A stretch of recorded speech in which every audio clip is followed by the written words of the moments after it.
1850 సంవత్సరంలో Thomas Austin అనే వ్యక్తి వేటాడడం కోసం ఇంగ్లాండ్ నుండి 24 కుందేళ్లను తీసుకునొచ్చి ఆస్ట్రేలియాలోని ఒక అడవిలో వదిలేశాడు.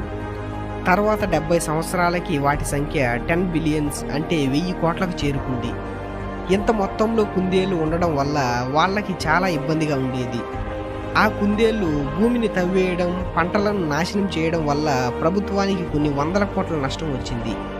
ఇక చేసేదేమీ లేక ఆ కుందేళ్లను చంపడానికి ప్రభుత్వం ఇంకా ప్రజలు ఎన్నో ప్రయత్నాలు చేశారు.